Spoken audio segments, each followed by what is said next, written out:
Structures on the corner there.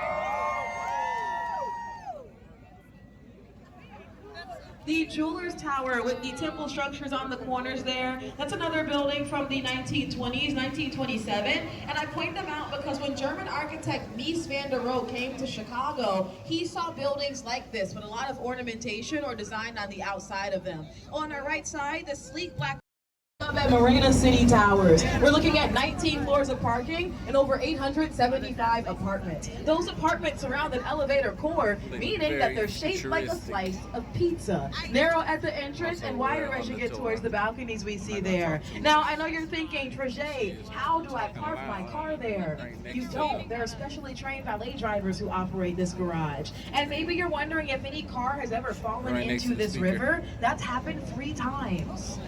Take a look at the clock tower, and now let's count the bays that go to the right side of the building. There are 1, 2, 3, 4, 5, 6, and now let's count the bays that go to the left side. There are 1, 2, 3, 4, 5. Now, the building used to be symmetrical. They removed a bay from this left end in order to install the LaSalle Street Bridge that we're going. A little bit cleaner as well, and that's one of many buildings with the LEED certification here. Of course, you've already noticed the next building on our right side. It was the largest square foot building in the U.S. up until the Pentagon in Washington, D.C. Complete in 1933 by architects Graham Anderson, Probst, and White. They built this building for a man by the name of Marshall Field, who had a department store and 14 warehouses around the city of Chicago. And he wanted those warehouses combined, so they built him this 4.5 million square foot Art Deco building. This building had its own zip code for a while here. And it's a gorgeous example of the Art Deco style. It's clad in limestone terracotta, and up top you see those setbacks with the orange lights on it. 50 North Riverside Plaza, nicknamed the Pencil Building, and the tower is truly unique. It sits between active train tracks and the Chicago River, meaning that the base and foundation of this tower just 30 feet wide. So a few feet wider than the boat that we're on right now. How is it standing in front of us today? This is some of the strongest steel in the world, which wraps around the building. But in addition to this very strong steel, on the inside of the tower at the very top, there's a mass water damper system. Now, as for the Civic Opera building on our left, it's nicknamed Emsel's Throne. Samuel Emsel moved to Chicago to become the president of Thomas Edison's company. He moved here from New York, and he had this building built here.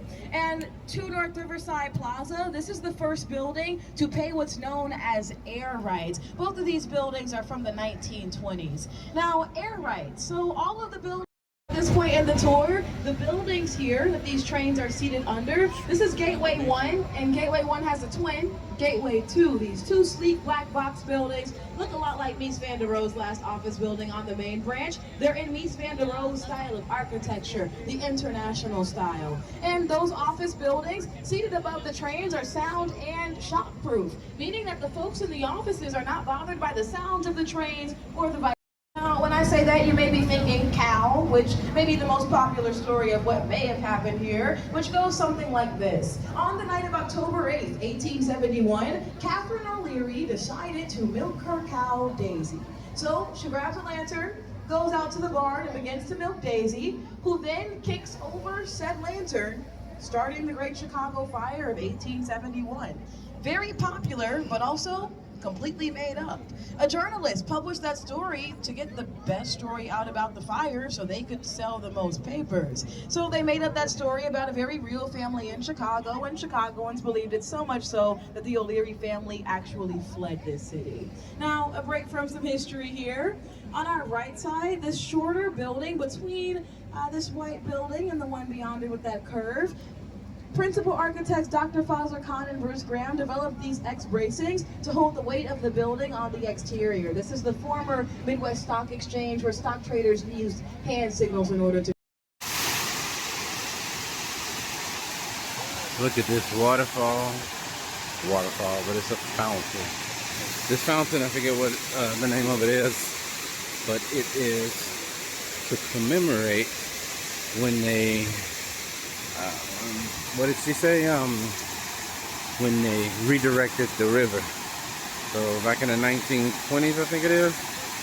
they redirect. I mean, 1920s. I don't get me wrong. I'm not even gonna try to tell you a date, but they redirected the river to clean it up, and this is to show to commemorate that when they did that, and also every hour on hour, she said it shoots water across the river from this spot right here. It just did it a few minutes ago, so I'm not gonna be able to catch it today, but I also felt like this was a great place to say goodnight. We're gonna go around the building here. I mean, around the building. We're gonna go around and go up to the top and check it out. All right, check this out. This is the Centennial Plaza and Fountain right here, done by Nicholas J. Is that Millis? From 1889 to 1989. That's crazy, but look at this. And as I said a few minutes ago, I felt like this was the best place to say good night. So Jacoby, look at this. Water is beautiful. I love water pieces.